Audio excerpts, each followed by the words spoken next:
The world is sleepwalking into a deadly climate crisis, and we urgently need to get off this track. Those are the sentiments driving Climate Action Week, a week of actions around the globe to turn up the heat on the topic of global warming, in the hope that when a United Nations conference on climate change convenes in Copenhagen in December, then the world's government and business leaders will feel compelled to act. In the New York area, between September 20th and 26th, hundreds of policymakers and business folks from around the world are converging for high-level talks.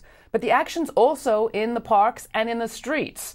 Globally, hundreds of events are planned in over 50 countries, calling for a real deal in Copenhagen, one that could put the world's people and our planet on a more sustainable path. To kick off this special week, we are happy to be joined by Majora Carter, winner of the coveted MacArthur Genius Award and founder of one of the U.S.'s first urban green jobs projects, Sustainable South Bronx, in the city community where she grew up. Along with former green jobs czar Van Jones, Majora co-founded a national organization, Green for All. She now directs her own team of green economic consultants, the Majora Carter Group. And she's been hosting a series, The Promised Land, on National Public Radio. Great to have you, Majora. I'm glad we finally got this to happen. Thank you. Let me start with the last thing, The Promised Land. I've been loving the series. I haven't caught all of them, but I've caught at least 2 or 3. And I love that you're focusing on the positive. And while so many are so panicked about the direction of our economy and our planet, you see a lot of bright light on the horizon. Give us why. What's exciting you? There are lots of bright lights. The premise behind the show is that there are visionary leaders around the world and around the block, and if we just open our eyes, we actually see them. Do you have some favorites? I have many, many favorites. But in our last show, in the Works in Progress show, the young people from Added Value Farm, which is an urban farm out in Brooklyn, right behind the big IKEA. They took this old baseball field, concrete baseball field, covered it in dirt, and are growing all sorts of food that they're selling to the local community. And these are kids who were completely written off and ignored, and they're growing themselves as they grow food. It's really encouraging. Now, very much in the same vein as Sustainable South Bronx when you started. Yeah, I'm a little partial about people actually becoming alive to themselves, and yeah, you're a little biased. I totally am. Talk about what Sustainable South Bronx is for people that don't know and where the idea came from. Sustainable South Bronx is an environmental justice solutions organization that I founded in 2001 in direct response to many of the really backward and discriminatory policies that my community, poor community of color, mostly Latino and Black, were facing at the hands of our city and state government and careless, thoughtless business leaders as well.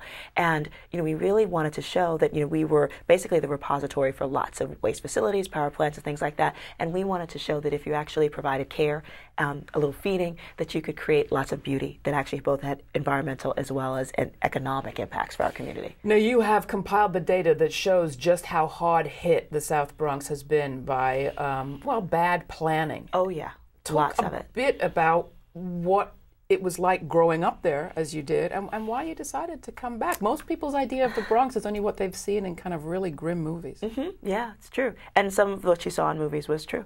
I grew up in the 70s when the Bronx was actually burning, and landlords were torching their buildings because it was more profitable to collect insurance money than it was to try to get money because banks were not investing in our communities. We lost a huge amount of both people as well as businesses during that area, and that financial disinvestment basically helped bring in all sorts of other kinds of disinvestment, from the social to the economic to the environmental problems that we then experienced, because as things like manufacturing facilities moved out, waste facilities actually moved into those very same places, which meant that public health crises just started around that time, in particular asthma, later diabetes, and then obesity. The city's looking for a place to put a waste dump. Let's put it in the Bronx. Exactly. Well, poor communities of color, they're politically inactive, so no one's really going to fight that, and they're too busy fighting themselves, so we're not going to worry too much. You went away, you got out like so many people dream of doing. You got an Ivy League education, you came back qualified to do anything you wanted, but you came back.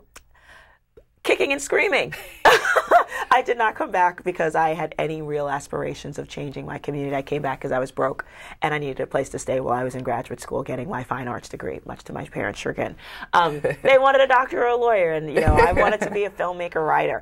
Another story. Exactly. But the wonderful thing about it was that I did have some distance, and my education did actually help me understand that things didn't have to always be as they were, that there were possibilities to change things.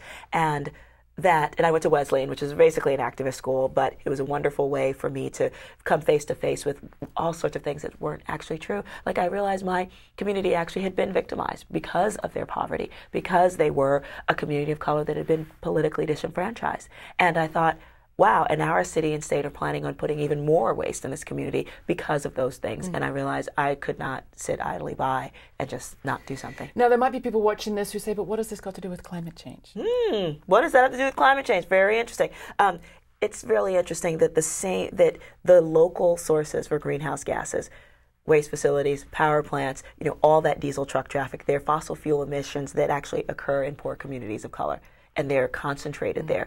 But you realize that the local impacts that we experience first also have other far-ranging, impacts as well, because air moves, pollution moves, and the urban heat islands that you're creating in those areas continue to spread out as well. So you're the proverbial canaries in the coal mine. We are, absolutely.